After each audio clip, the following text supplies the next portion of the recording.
दर्शकों नमस्कार, राम राम, जय श्री राम और जय माता दी। मैं हूँ अश्विनी मगोत्रा और आप देख रहे हैं अपना पसंदीदा न्यूज चैनल जम्मू तर्कश। दर्शकों, आज मैं फिर आपसे कुछ बात ही करना चाहता हूँ। वो बात है हमारी एजुकेशन यानी कि शिक्षा को लेकर।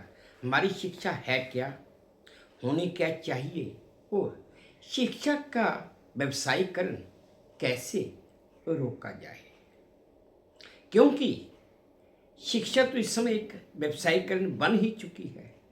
आप देख लीजिए, जगह जगह आप जिस भी गली से गुजरेंगे आपको एक निजी प्राइवेट स्कूल खुला हुआ मिल जाएगा, चाहे छोटे बच्चे का हो चाहे बड़ा हो। फिर उसके बाद हाई स्कूल भी हैं, हाई सेकेंडरी स्कूल भी हैं और कॉलेजेस भी हैं। फिर उसके बाद प्रोफेशनल कॉलेजेस भी आ जाते हैं। कोई इंजीनियरिंग कॉलेज है, कोई MBA करवाता है, कोई डॉक्टरी करवाता है, कोई कुछ करवाता है, ऐसे ऐसे कॉलेजेस भी हैं। एक जमाना हुआ करता था जब शिक्षक को लोग सेवा मानते थे।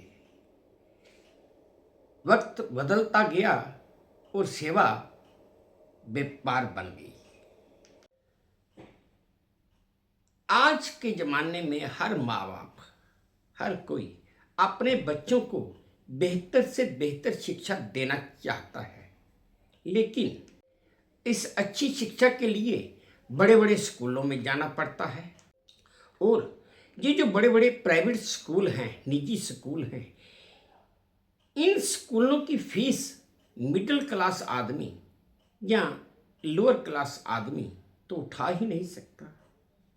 अगर मैं मिडिल क्लास आदमी की ही बात करूं तो उसकी महीने की आय या साल की आय का एक बड़ा हिस्सा, आधे से भी ज़्यादा हिस्सा, वो अपने बच्चों की स्कूल की फीस में ही चला जाता है। कुछ महीने पहले दिल्ली की एक महिला ने अपने बच्चों को अच्छे स्कूल में पढ़ाने के लिए अपना दर्द बयां किया था। उसने कहा था कि मेरी साल की आधी से ज़्यादा इनकम इन बच्चों की फीस में ही चली जाती है। और ये उसकी ये बात है भी सच, क्योंकि प्राइवेट स्कूल्स फीस के नाम पर अच्छी लूट मचाते हैं। और अगर इन प्राइवेट स्कूल के टीचर्स के बारे में बात की जाए, हाँ वो पढ़ाते हैं, लेकिन अगर उन टीचरों की सैलरी के बारे में बात की जाए, अगर स्कूल एडमिनिस्ट्रेशन, स्कूल प्रशासन से बात करते हैं तो वो कहते हैं कि हमने इतने टीचर रखे हुए हैं, हम इन टीचरों को इतनी इतनी सैलरी भी देते हैं, ये खर्चा तो यहीं से निकालना है ना। लेकिन अगर हकीकत में देखा जाए प्राइवेट स्कूल के टीचर्स को कितनी सैलरी मिलती है, कितनी तनख्वाह महीने की मिलती है, वो आप सब जानते हैं, मैं उसमें कुछ बोलना नहीं चाहता। वहीं दूसरी तरफ हैदराबाद के एक निजी स्कूल के फीस स्ट्रक्चर को दिखाने वाली एक रसीद ऑनलाइन वायरल भी हुई थी, जिसमें उस रसीद के मुताबिक नर्सरी कक्षा की एक बच्चे की सालाना फीस 2,51,000 रुपये बताई गई थी। दर्शकों, ये तो कुछ भी नहीं। इसी तरह बेंगलुरु के एक निजी स्कूल की तीसरी कक्षा की फीस की स्लिप भी ऑनलाइन सामने आई थी, जिसमें एक साल की फीस 2,10,000 रुपया लिखी हुई थी। दर्शकों, ये रही वो रसीद जो ऑनलाइन सामने आई थी, जिसमें नर्सरी कक्षा की फीस 2,51,000 रुपया साफ साफ दिखाई दे रही है। ये तो खाली फीस है, अभी किताबें, यूनिफॉर्म्स, बच्चे के बाकी खर्च वो सब अभी और हैं। और अगर मैं फिर दोबारा दूसरी ओर की बात करूं तो मनी कंट्रोल और TOI के अनुसार भारत के सबसे महंगे स्कूलों में तो धीरूभाई अंबानी इंटरनेशनल स्कूल भी शामिल है। और जब बच्चा बड़ा हो जाए और कोई भी अगर डिग्री लेना चाहे तो वो क्या करे? IIT जैसे प्रतिष्ठित संस्थानों की फीस 2012 में तो मात्र 50,000 रुपया थी, लेकिन 2024-25 आते आते ये फीस 1,00,000 रुपया पर सेमेस्टर से भी ऊपर चली गई, जो सामान्य और ओबीसी वर्ग के लिए जिनकी कमाई सालाना 5 लाख से अधिक है, उन्हीं के लिए है। ये फीस वही दे सकते हैं, मिडिल क्लास का आदमी नहीं। और अगर मैं इससे ऊपर यानी कि एमबीबीएस के कोर्स की बात करूं, तो एमबीबीएस का एक कोर्स एक माँ बाप के लिए अपने बच्चे को पढ़ाने के लिए उसका पूरा खर्चा तकरीबन 3 से 4 करोड़ रुपया आता है, जो आम आदमी की पहुंच से बहुत बाहर है, उसे पढ़ा ही नहीं सकता। अभी हाल ही में कुछ दिन पहले आरएसएस प्रमुख श्री मोहन भागवत ने भी कहा था कि शिक्षा पहले सेवा भाव से की जाती थी, दी जाती थी, अब व्यवसायीकरण हो चुका है। अभी इसी महीने या शायद हो सकता है पिछले महीने, क्योंकि मैं न्यूज़ पढ़ रहा था, मुझे पूरा याद नहीं है कि कौन सी तारीख की वो न्यूज़ थी, दिल्ली विधानसभा में दिल्ली स्कूल शिक्षा फीस निर्धारण और विनियमन में पारदर्शिता विधेयक 2025 पास हो गया है। वैसे तो इस बिल का उद्देश्य निजी स्कूलों की मनमानी जो फीस बढ़ोतरी में होती है उसे रोकना है। जब ये बिल पास हुआ था तो उस समय दिल्ली के मुख्यमंत्री श्रीमती रेखा गुप्ता ने कहा था कि दिल्ली के निवासियों का 52 साल का वनवास अब खत्म हो गया है। कहते हैं कि अगर शिक्षा बेची ना जाए तो हर आदमी साक्षर हो जाएगा। वैसे दुनिया में जापान ही एक ऐसा मुल्क है जो पूरी तरह से साक्षर है। इसके हिसाब से जापान में कोई भी आदमी अनपढ़ नहीं है, जैसे हमारे भारत या और देशों में होते हैं। अब मैं सिर्फ दर्शकों सिर्फ स्कूल की पढ़ाई की बात करता हूँ कुछ लाइनों में, मुझे कि हम अपने बच्चों को जो पढ़ा रहे हैं क्या वो ठीक है? जो हम स्कूलों में बच्चों को सिखा रहे हैं क्या वो ठीक है? हम स्कूलों में बच्चों को मैथ भी सिखा देते हैं, इंग्लिश बोलना भी सिखा देते हैं, हिंदी बोलना भी सिखा देते हैं, लेकिन ज़िंदगी की हकीकत या ज़िंदगी की सच्चाई जो है उससे रूबरू तो करवाते ही नहीं हैं। वैसे स्कूल को गुरुकुल विद्या का मंदिर कहा जाता है।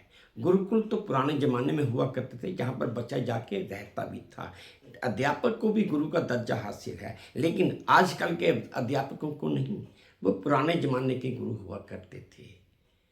वो पुराने ज़माने के गुरु, जब बच्चा गुरुकुल में रहने जाता था वो उसे दिन भर पढ़ाते थे, तो शाम के समय गुरु के आदेश से वो बच्चे जंगल में लकड़ियाँ काटने भी जाते थे, ताकि उन्हें ज़िंदगी की हकीकत का पता चले कि हमें ये मेहनत करनी पड़ेगी। पढ़ाई तो हमें गुरुजी दे ही रहे हैं, शिक्षा हमें गुरुजी दे रहे हैं, लेकिन अपने घर में खाना बनाने के लिए हमें जंगल से लकड़ियाँ काट कर लानी होंगी, वो हमें खुद ही लानी होंगी। ये एक सच्चाई थी जो आज के टीचर्स बच्चों को नहीं सिखा रहे। हम बच्चों को सिखा देते हैं झूठ मत बोलो, बुरा मत बोलो, बुरा मत देखो, लेकिन स्कूल से भी बड़ा गुरु तो वक्त है। जो वक्त इंसान को सिखाता है वो कोई और नहीं सिखा सकता, और ना ही आज तक किसी और ने सीखा है। जो वक्त ने सिखाया वो सही सिखाया, जो किसी और ने सिखाया वो ठीक नहीं सिखाया। क्योंकि हकीकत की ज़िंदगी में एजुकेशन पढ़ाई काम आती है, ऐसा नहीं कि काम नहीं है, काम आती है, लेकिन ज़िंदगी की सच्चाई कुछ और है, ज़िंदगी का फ़लसफ़ा कुछ और है। वो हम अपने बच्चों को सिखाते ही नहीं हैं। हमें अपने बच्चों को ये भी सिखाना होगा। अगर एक माँ बाप अपने बच्चे को सोच के चलते हैं हम इसे डॉक्टर बनाएंगे, जब वो डॉक्टरी बनाने की सोच रहे हैं तो उसे बच्चों को सिखाना होगा कि बेटा डॉक्टर तो तुम पढ़ जाओगे, पढ़ लिख कर तुम डॉक्टर बन जाओगे, तुम्हारे हाथ में डिग्री आ जाएगी।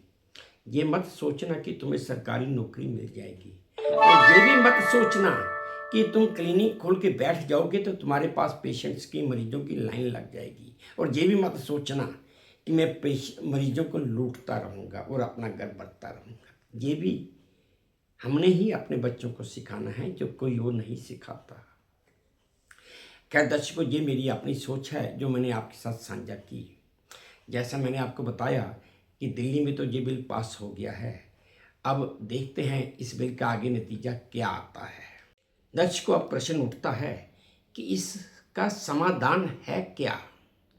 स्कूल फीस और एडमिशन की समस्या के बारे में कई एक्सपर्ट्स और एजुकेशन पॉलिसी मेकर्स जो हैं वो भी अपनी चिंता जाहिर कर चुके हैं। इसी को लेकर एक सोशल एक्टिविस्ट आवा सेना ने कहा कि भारत में कानूनों की कमी नहीं है और अगर कमी है तो उनके क्रियान्वयन और राजनीतिक इच्छा शक्ति की है। उनके मुताबिक जब तक स्कूलों को नतीजों का डर नहीं रहेगा तब तक परिवारों को ही इसकी कीमत चुकानी पड़ेगी। जो मिडिल क्लास के परिवार हैं उनको इसकी कीमत चुकानी पड़ेगी। एक्सपर्ट्स के मुताबिक निजी स्कूलों की फीस संरचनाओं का बेहतर तरीके से विनियमन करना है। जब तक ऐसा नहीं होगा तब तक कुछ भी ठीक होने वाला नहीं है। शिक्षा का व्यवसायीकरण तब तक रुकेगा ही नहीं, ये एक्सपर्ट का भी मानना है। और जाहिर है कि इसमें सरकारों को भी ज़्यादा तवज्जो देनी होगी। अगर सरकारों ने साक्षरता बढ़ानी है तो सरकारों को भी इसमें अपना योगदान देना होगा। खैर, योगदान की बात तो मैं नहीं करूँगा कि ये निजी स्कूल हैं उनके ऊपर सरकार का कुछ न कुछ नियंत्रण तो रहता है, लेकिन उस नियंत्रण को सरकार के अधिकारियों को बड़ी सावधानी और ध्यानपूर्वक इस्तेमाल करना होगा। तो दर्शकों, ये थी मेरी आज की एक छोटी सी आपसे बातचीत जो मैंने की। उम्मीद करता हूँ आपको अच्छी लगी होगी। अगर अच्छी लगी है तो मेरी वही प्रार्थना कि प्लीज़ मेरे इस चैनल को लाइक कर दीजिए, शेयर कर दीजिए और सब्सक्राइब भी कर दीजिए। और हाँ, अपने कमेंट्स मेरे कमेंट बॉक्स में ज़रूर डालिए ताकि मैं उन्हें भी ध्यान से पढ़ सकूँ। बस अब इसी उम्मीद के साथ आपसे विदा लेता हूँ कि आप अपना भी ध्यान रखेंगे, अपने देश का भी ध्यान रखेंगे। जय भारत और धन्यवाद।